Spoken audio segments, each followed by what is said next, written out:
Hi, Room 15. It's Miss Fong. So we are on chapter 37 of our book. And remember, they are in New York. So let's keep reading. It was really an amazing sight, and in 2 or 3 minutes, as soon as the people below realized that this now couldn't possibly be a bomb, they came pouring out of the shelters and the subways to gape at the marvel. The streets for half a mile around the building were jammed with men and women, and when the word spread that there were actually living things moving about on top of the great round ball, then everyone went wild with excitement. "It's a flying saucer!" they shouted. "They're from outer space. They are meant for Mars, or maybe they came from the moon."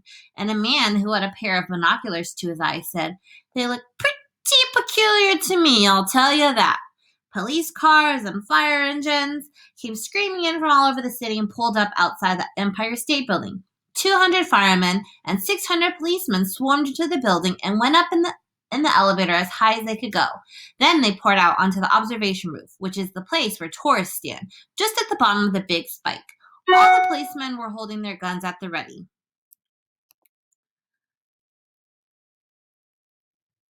Oh, sorry, my friends, I lost my place.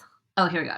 With their fingers and on the triggers, and the firemen were clutching their hatchets. But from where they stood, almost directly underneath the peach, they could actually see the travelers up on top. "Ahoy there!" shouted the chief of police. "Come out and show yourselves!" Suddenly, the great round head of the centipede appeared over the side of the peach. His black eyes, as large and round as two marbles, glared down at the policemen and the firemen below. Then his monstrous, ugly face broke into a wide grin. The policemen and the firemen all started shouting at once. "Look out!" they cried. "It's a dragon!" "It's not a dragon, it's a wampus!" "It's a gorgon!" "It's a sea serpent!" "It's a proc!" "It's a manticore!" 3 firemen and 5 policemen fainted and had to be carried away. "It's a snozwanger!" cried the chief of police. "It's a wang-doodle!" yelled the head of the fire department. The centipede kept on grinning. He seemed to be enjoying enormously the commotion that he was causing. "Now see here," shouted the chief of police, cupping his hands to his mouth. "You listen to me! I want you to tell me exactly where you've come from." "We've come from thousands of miles away," the centipede shouted back, grinning more broadly than ever and showing his brown teeth. "There you are!" cried the chief of police. "I told you they came from Mars." "I guess you're right," said the head of the fire department. At this point, the old green grasshopper poked his huge green head over the side of the peach, alongside the centipedes. 6 more big, strong men fainted when they saw him. "That one's an oink!" screamed the head of the fire department. "I just know it's an oink!" "Or a cockatrice!" yelled the chief of police. "Stand back, man! It may jump down on us any moment." "What on earth are they talking about?" the old green grasshopper said to the centipede. "Search me," the centipede answered. "But they seem to be in an awful stew about something." Then Miss Spider's large, black, murderous-looking head, which to a stranger was probably the most terrifying of all, appeared next to the grasshoppers. "Snakes and ladders!" yelled the head of the fire department. "We are finished now. It's a giant scorpula." "It's worse than that," cried the chief of police. "It's a vermicious kind. Oh, just look at its vermicious, gruesome face." "Is that the kind that eats fully grown men for breakfast?" the head of the fire department asked, going white as a sheet. "I'm afraid it is," the chief of police answered. "Oh, please, why don't someone help us to get down from here?" Miss Spider called. "It's making me giddy." "This could be a trick," said the head of the fire department. "Don't anyone make a move until I say." "They probably got space guns," muttered the chief of police. "But we've got to do something," the head of the fire department announced grimly. "About 5 million people are standing down there on the streets watching us." "Then why don't you put up a ladder?" the chief of police asked him. "I'll stand at the bottom and hold steady for you, while you go up and see what's happening." "Thanks very much," snapped the head of the fire department. Soon there were no less than 7 large, fantastic faces peering down over the side of the peach. The centipedes, the old green grasshoppers, Miss Spiders, the earthworms, the ladybugs, the silkworms, and the glowworms. And a sort of panic was beginning to break out among the firemen and the policemen on the rooftop. Then, all at once, the panic stopped, and a great gasp of astonishment went up all around. For now, a small boy was seen to be standing up there beside the other creatures. His hair was blowing in the wind, and he was laughing and waving and calling out, "Hello, everybody, hello!" There they are. See them? So you see James, and then let's see, there's Miss Spider. That's the earthworm. Green grasshopper. That's the centipede. Miss Ladybug, and that must be the glowworm. Yeah, I think that's the glowworm. For a few moments, the men below just stood and stared at and gaped. They simply couldn't believe their eyes. Bless my soul! Cried the head of a fire department, going red in the face. It really is a little boy, isn't it?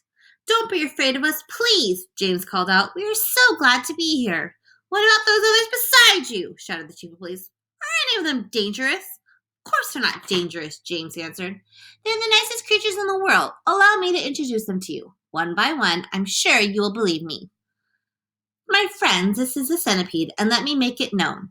This is a song, my friends. He is sweet, so sweet and gentle that although he's overgrown, the Queen of Spain again and again has summoned him by phone to babysit and sing and knit and be a chaperone when nurse is off and all the royal children are alone. Small wonder, said a fireman, they're no longer on the throne. The earthworm, on the other hand, said James, beginning to expand, is great for digging up the land and making old soils newer. Moreover, you should understand, he would be absolutely grand for digging subway tunnels and for making you a sewer. The earthworm blushed and beamed with pride. The spider clapped and cheered and cried, could any words be truer? And the grasshopper, ladies and gents, is a boon in millions and millions of ways. You have only to ask him to give you a tune, and he plays and he plays and he plays. As a toy for your children, he's perfectly sweet. There's nothing so good in the shops. You've only to tickle the soles of his feet, and he hops and he hops and he hops. He can't be very fierce, exclaimed the head of all the cops.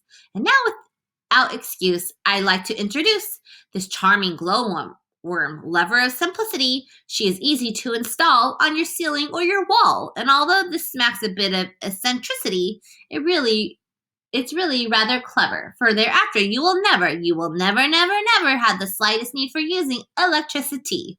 At which no less than 52 policemen cried, if this is true, that creature will get some fabulous publicity. And here we have Miss Spider, with a mile of thread inside her, who has personally requested me to say that she never met Miss Muffet on her charming little tuppet. If she'd not have frightened her away. Should her looks sometime alarm you, then I don't think it would harm you to repeat at least 100 times a day, I must never kill a spider. I must only help and guide her and invite her in the nursery to play. The police all nodded slightly, and the firemen smiled politely, and about a dozen people cried, Hooray! And here's my darling Ladybug, so beautiful, so kind. My greatest comfort since this trip began. She has 400 children, and she's left them all behind. But they're coming on the next peach if they can. The cops cried, she's entrancing. All the firemen started dancing, and the crowds all started cheering to a man. And now the silkworm, James went on, whose silk will bear comparison with all the greatest silks there are in Rome and Philadelphia. If you would search the whole world through, from Paraguay to Timbuktu, I don't think you should find one bit of silk that could compare with it. Even the shops in Singapore don't have the stuff.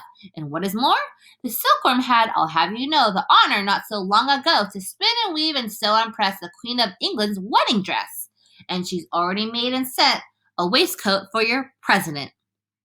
Oh, good for her, the cops cried out, and all at once a mighty shout went up around the Empire State. Let's get them down at once. Why wait? So, whoa, okay, I am going to wait and read the last 2 chapters next time. We are almost done with our book, which means that maybe we can watch the movie. All right, my friends, I hope you have a wonderful Thursday and a great weekend. I'll see you next time.